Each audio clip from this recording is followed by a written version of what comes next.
Bonjour mes chers amis, bonjour chers auditeurs. Y a-t-il un abus de pouvoir de la part des médias? Dans l'épidémie du Covid-19, les médias ont-ils abusé de leur capacité d'influence? C'est un véritable pouvoir. La question mérite d'être posée. Tout pouvoir est susceptible d'abus. Certes, aucune démocratie ne peut se passer de la presse. Ils ont un rôle important, tous les médias ont un rôle important dans la sauvegarde de la société et de ses libertés.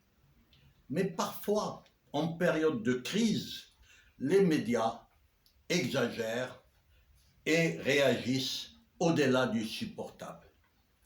Ce fameux quatrième pouvoir que sont les médias, dont l'exercice ressort, il est vrai, des libertés politiques, est-il susceptible d'abus?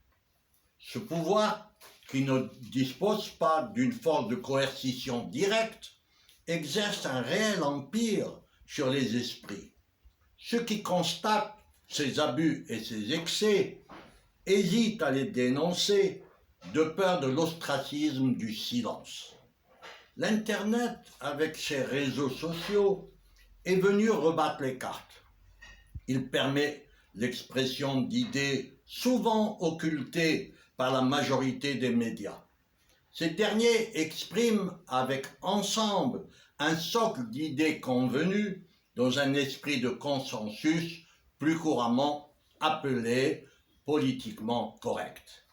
L'État, régulateur naturel du pouvoir, ne peut intervenir contre ce quatrième pouvoir qu'avec une extrême prudence. Du fait de toute intervention sur la liberté de la presse sera immédiatement stigmatisée de liberticide. Apparemment, le pouvoir des médias est un pouvoir sans contrôle, si ce n'est les contrôles qu'il se donne à lui-même. Or, comme le notait le philosophe Alain au début de ce siècle, du siècle dernier, le pouvoir sans contrôle rend fou. Le traitement médiatique de la pandémie née du Covid-19 est un exemple typique d'emballement, d'excès et d'abus. La plupart des médias répandent la peur en insistant, plus qu'il n'est nécessaire, à une information purement factuelle sur l'extrême contagiosité du virus, son caractère potentiellement létal. On a droit à des incessantes statistiques funèbres.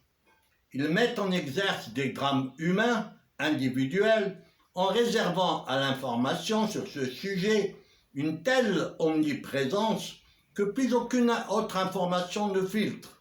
La population se trouve ainsi focalisée sur le sujet jusqu'à l'obsession.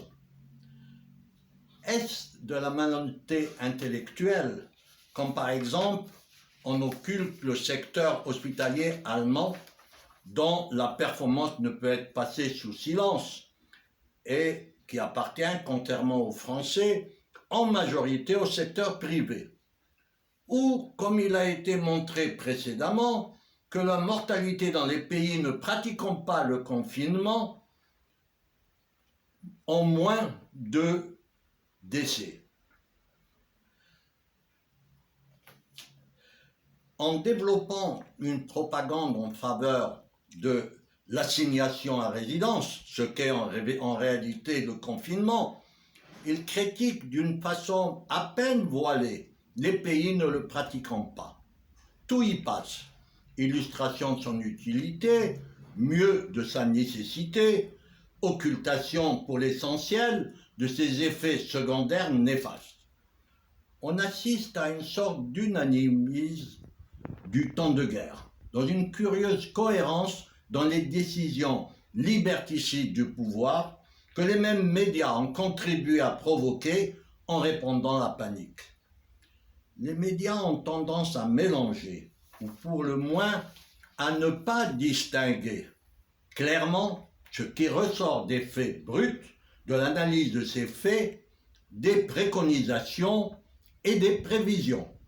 On passe ainsi du droit et du devoir d'informer à la manipulation des émotions.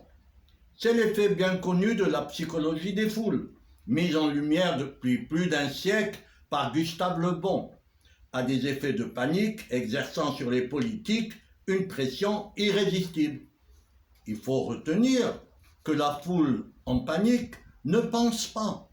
Provoquer sciemment ou inconsciemment la panique et orienter les décisions politiques par ce moyen est donc de la plupart des médias un abus de pouvoir manifeste plus une faute. Sans doute, la nature particulière du quatrième pouvoir rend-il difficile la sanction de cette faute. Mais le rôle des politiques est d'y résister, de prendre des décisions réfléchies et de ne pas tenir compte des emportements de l'émotivité des foules.